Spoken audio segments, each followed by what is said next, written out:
تو 10 میں سے 10 لوگوں نے مجھے منع کیا، یعنی کہ 100% منع کیا. اور 10 میں سے ایک تو ہمارے ایک مسجد کے جناب جی تھے جو نماز پڑھاتے ہیں، انہوں نے بھی مجھے منع کیا کہ تمہارا ایمان خراب ہو جائے گا.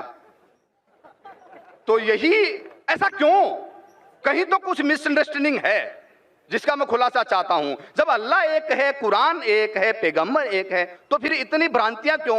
آپس کے اندر اتنی کھیچم کھاچ کیوں؟ بھائی صاحب نے ایک بہت اہم سوال کیا.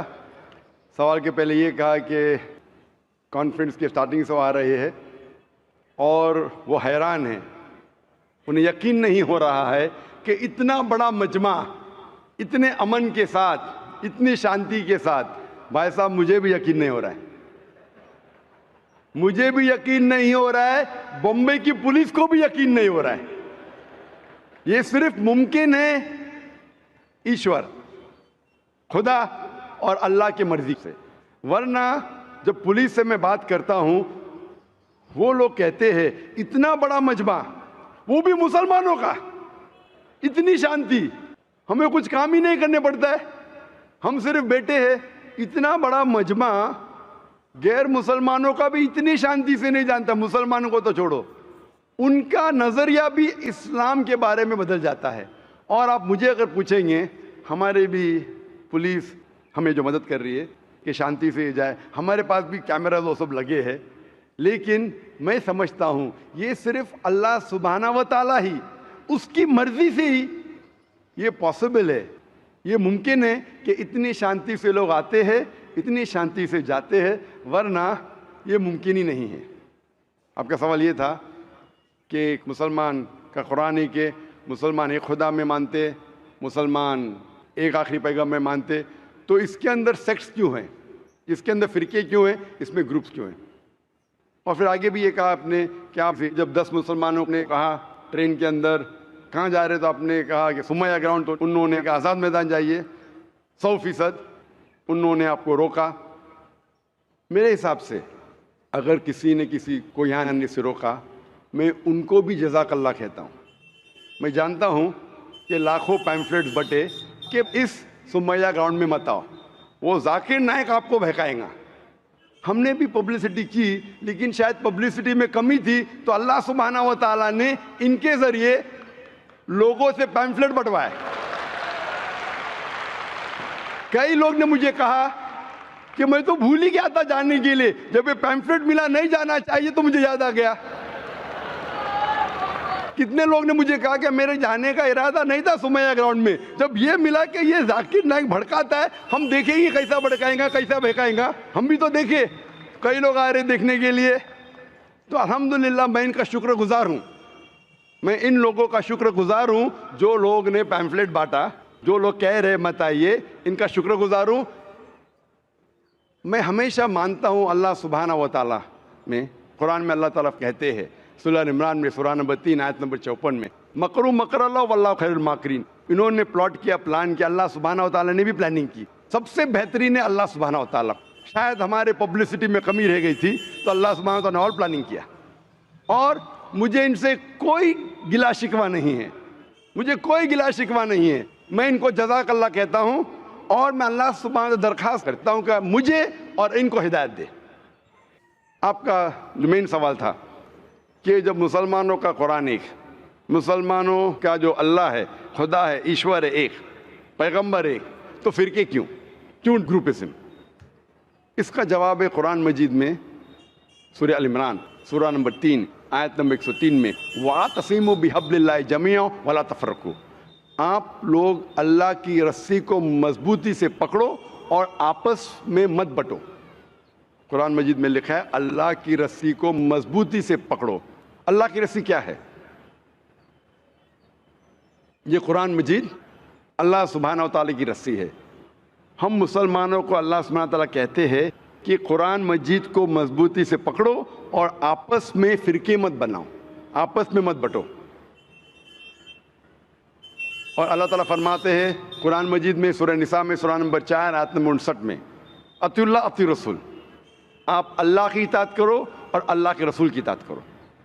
اور اللہ تعالیٰ فرماتے سورہ انعام میں سورہ نمبر 6 آیت نمبر 159 کہ جو لوگ اس دین اسلام میں فرقے بناتے ہیں، یا رسول تمہیں ان سے کوئی لینا دینا نہیں ہے، اللہ سبحانہ و تعالیٰ ان کو دیکھیں گے آخرت میں۔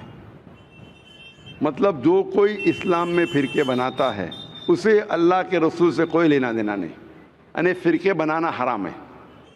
افسوس کی بات ہے، ہم جب مسلمانوں سے پوچھتے ہیں کہ آپ کون ہیں دین کے بارے میں، تو اکثر مسلمان کہتے ہیں ہم یہ ہے، ہم وہ ہے، ہم فلانا ہے، ہم ڈمکا ہے۔ اللہ کے رسول کیا تھے؟ یہ تھے، وہ تھے، کیا تھے؟ قرآن مجید میں لکھا ہے سورہ ال عمران میں سورہ نمبر 3 آیت نمبر 52 میں عیسیٰ علیہ السلام مسلم تھے۔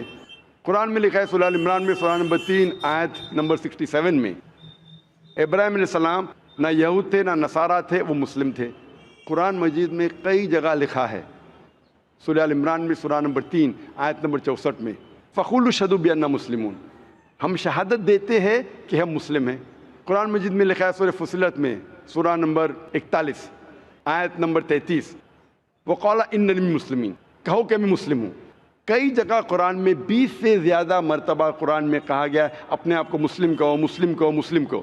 ابراہیم علیہ السلام جب دعا کرتے اللہ سبحانہ تعالیٰ سے سورہ بقرہ سورہ 2 کہ میرے بچوں کو، میرے نسل کو مسلم بنا۔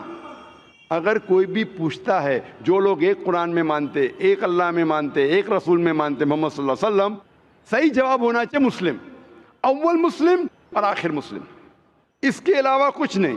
اگر آپ اس میں فرقے بنائیں گے تو یہ قرآن کے خلاف ہے۔ محمد صلی اللہ علیہ وسلم کہتے ہیں، صحیح حدیث ہے سنن ابو داؤد میں والیوم نمبر 5 حدیث نمبر 4596، جو اللہ کے رسول فرماتے کہ مسلمان 73 فرقے میں بٹیں گے۔ اللہ کے رسول نے فرمایا بٹیں گے، یہ نہیں کہا کہ بانٹو۔